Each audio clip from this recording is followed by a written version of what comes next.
ప్రభు నందు ప్రియులారా, ప్రభునామమున మీకు వందనములు. ఈరోజు దేవుని యొక్క వాక్య ధ్యానము యోహాను సువార్త 3వ అధ్యాయము 15వ వచనము. అలాగే విశ్వసించు ప్రతివాడును నశింపక ఆయన ద్వారా నిత్యజీవము పొందునట్లు మనుష్య కుమారుడు ఎత్తబడవలెను.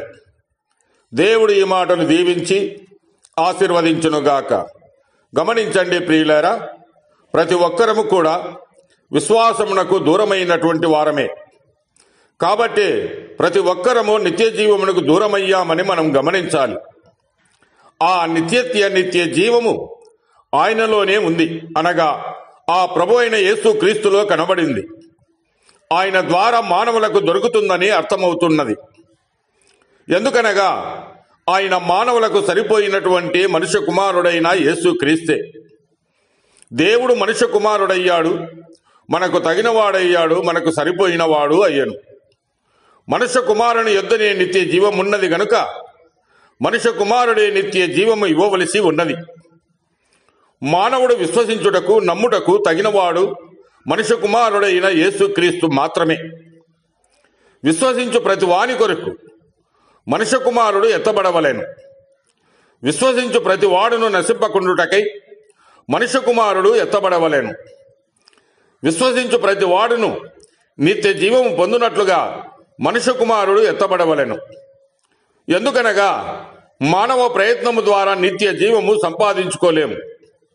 అంత మాత్రమే కాదు, మానవ ప్రయత్నము ద్వారా నిత్య జీవము వచ్చేది కాదు. ఎందుకనగా నిత్య జీవమునకు నిత్యము దూరమైనటువంటి మానవునికి నిత్య జీవము ఎలా దొరుకుతుంది? విశ్వసించు ప్రతి వాడును నిత్య జీవం పొందాలి అంటే ఆయన మనుష్య కుమారుడుగా ఎత్తబడవలేను. శిలువపై ఎత్తబడిన ఆయన యందు విశ్వాసముతో నా పాపములు క్షమించు అని వేడుకుంటే ఆయన క్షమించును. మరియు శిలువపై ఎత్తబడిన ఆయన యందు విశ్వాసం ఉంచితే నిత్య జీవము ఉచితముగా దొరుకుతుంది. నిత్యము ఆయనతో అనగా నిత్యము జీవించుచున్న ప్రభు అయిన యేసు క్రీస్తు నిత్య జీవమును అనుగ్రహిస్తాడు. ఈ నిత్య జీవము నీకు ఇచ్చుటకే ప్రభువు తన రక్తమును కార్చాడు. ఆయన చనిపోయి సమాధి చేయబడి సమాధి నుండి సజీవుడిగా తిరిగి లేచాడు. ఈయన నామమున నిత్య సంతోష జీవితము పొందగలం. ఈ నిత్య జీవమిచ్చు నిత్య జీవాధిపతి అయిన ప్రభు అయిన యేసు క్రీస్తును కలిగిన వారు, ఆయన ఇచ్చిన నిత్య జీవం పొందిన వారు ధన్యులు, లేదా ఆశీర్వదింపబడిన వారు.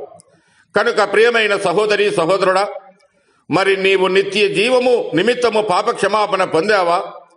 ఆలోచించండి, ఆలస్యము చేయకండి. దేవుడు మిమ్మల్ని దీవించి ఆశీర్వదించునుగాక.